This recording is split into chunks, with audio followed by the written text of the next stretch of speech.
For most of human history, the night belonged to no one.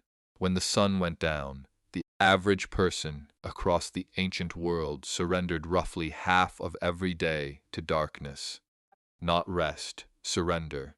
The candle changed that arithmetic, and the chain of events it set in motion ended somewhere no one alive at the time could have imagined. Begin with the problem.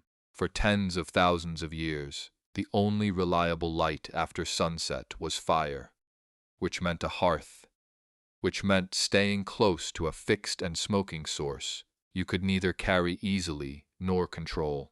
Open flame was dangerous. It was dirty. It tied people to a single spot in a single room. The moment the fire died, the world went black again.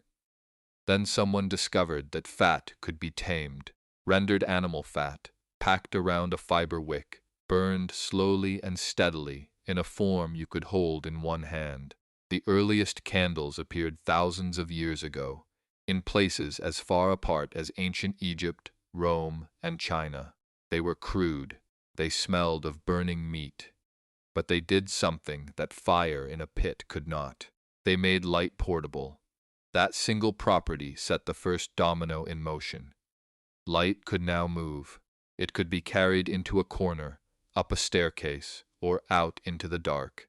And the moment light could move, the boundaries of the usable day began to dissolve.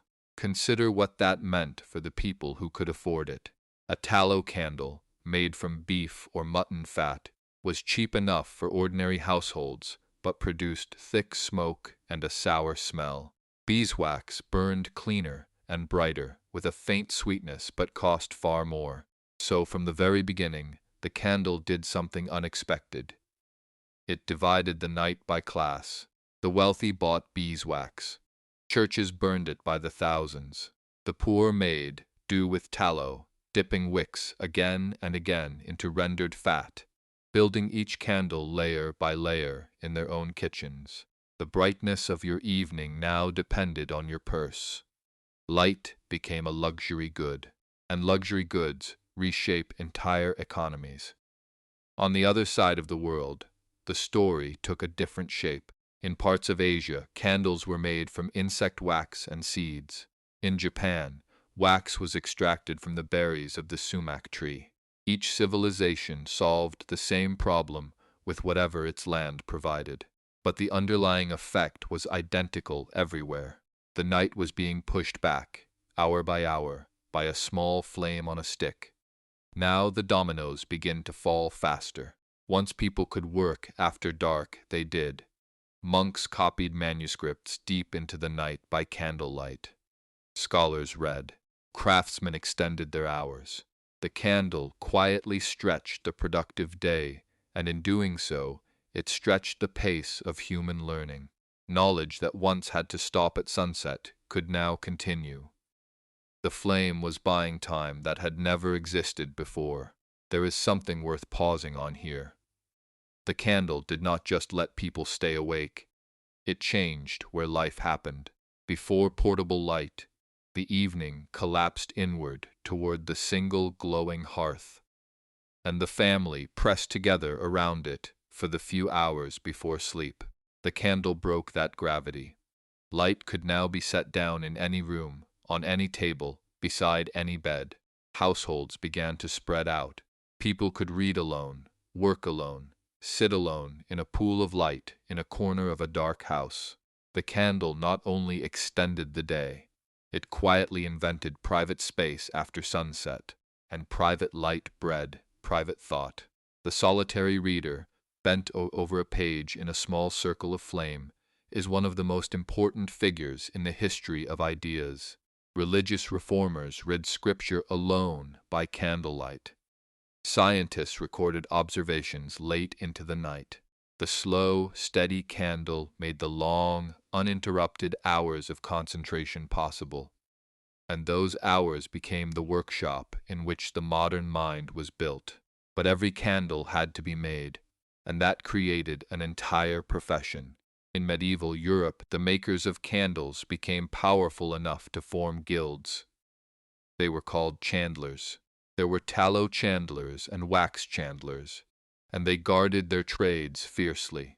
The chandler walked door to door, often using fat collected from households, transforming kitchen waste into the light that filled the evening. An entire economy of grease, wax, and wick grew up around the simple need to see in the dark. That economy had a strange and overlooked consequence. Because candles were made from fat, they competed with food. In hard times, the same tallow that could be eaten or sold for soap was instead burned for light. The price of a candle rose and fell with the price of meat. The flame on the table was tangled up with the meat on the plate. Light and hunger were linked. The danger was constant, and it shaped cities. An open flame left burning was a spark waiting to find dry timber. And for centuries, entire towns were built almost entirely of wood. A single overturned candle, left alone for a moment, could end thousands of lives in a single night.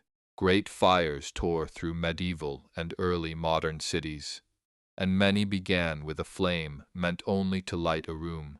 Laws were written to control it. Curfews were imposed, ordering people to cover their fires and extinguish their candles by a set hour of the night.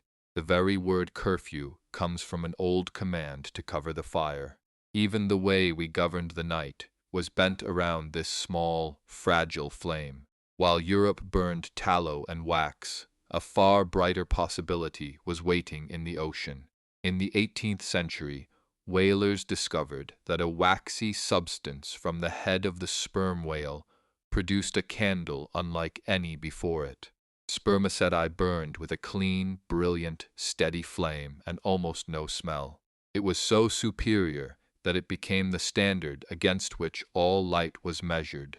The unit of brightness known as candle power was originally defined by a spermaceti candle of a specific weight burning at a specific rate. This is where the chain takes its darkest turn. The demand for better light helped drive one of the largest hunts in human history. Whaling fleets sailed across the globe, and the sperm whale was pursued relentlessly for the prized wax inside its head. The desire to push back the dark sent thousands of ships into the deep ocean. The flame in a drawing room in London or Boston was connected by an invisible thread to a harpoon in the middle of the Pacific. Step back and look at the scale of it. By the height of the whaling era, the pursuit of light had grown into one of the largest industries on Earth, employing tens of thousands of people and sending ships on voyages that lasted years at a time. Fortunes were made on wax and oil. Entire port towns rose and fell on the trade. All of it, every harpoon and every fortune, traced back to a simple refusal to accept that the day had to end at sunset. But the people who built this whaling empire never saw what was coming. The hunger for cleaner, brighter, cheaper light did not stop at the whale. It pushed inventors and chemists to search for something better still. In the 19th century, a French chemist isolated a substance from animal fat that burned cleaner and harder than ordinary tallow. It was called stearin. Around the same time, the rise of new manufacturing made it possible to produce candles by machine, in identical shapes, by the millions. The handmade candle, dipped slowly in a cottage kitchen, was being replaced by the factory. The braided wick, designed to curl and burn away cleanly as it melted, removed the need to constantly trim the flame. Step by step, the candle was becoming cheap, consistent, and available to almost everyone. The luxury of light was becoming ordinary. And here the story accelerates toward its twist. The same century that perfected the candle also doomed it. The search for better light had taught humanity to think about fuel, flame, and brightness in precise scientific terms. That knowledge did not stay contained. It spilled outward. The refinement of fats and oils for candles ran parallel to a new obsession: the refinement of oil from the ground. In the middle of the 19th century, a fuel distilled from petroleum began lighting lamps across the world. It was called kerosene. It was brighter than a candle and cheaper than whale oil, and it spread with astonishing speed. The whaling industry, which had chased the seas for the perfect flame, began to collapse almost overnight, undercut by a liquid pumped from the earth. The candle had survived for thousands of years. Now it had only decades left as the king of the evening. The transition was brutal for those who had built their lives around the old light. The chandlers, the whalers, the families who had passed down the craft of the candle for generations watched their world contract. A trade that had lit civilization for thousands of years was reduced to a sideline in the span of a few decades. This is how progress so often moves, not gently, but in sudden collapses that arrive faster than anyone is ready for. Then came the final blow, and it came from the same impulse that had created the candle in the first place, the desire to hold light in your hand and carry it through the dark. In the late 19th century, the electric light bulb arrived. It needed no flame, no wax, no wick. It produced no smoke and started no fires.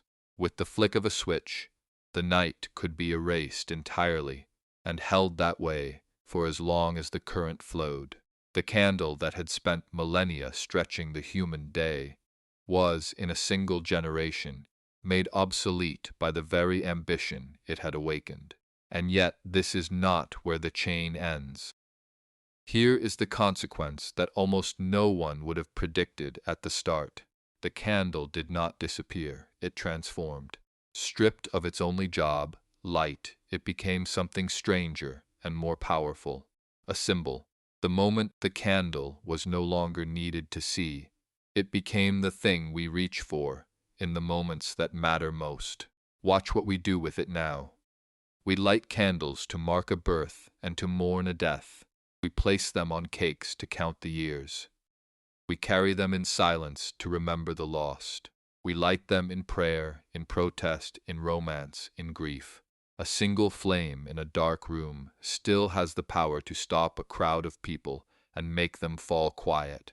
It commands attention in a way no light switch ever has. The object that once divided the rich from the poor and sent fleets to hunt whales has become the universal language of meaning. We invented the candle to defeat the darkness. Then we built brighter, cleaner, safer lights and defeated the darkness completely. And when we no longer needed the flame at all, we discovered we could not let it go. The candle bought humanity countless extra hours of life, time to read, to work, to think, and to slowly build the modern world it would never itself live to see. And in the end, after electricity took its job away, it kept the one role no machine could fill. It became the light we choose when we want to feel something. The next time you watch a single flame burn down in a quiet room, remember what it cost and what it bought, and consider following along as we uncover the hidden histories of the ordinary objects sitting silently all around you.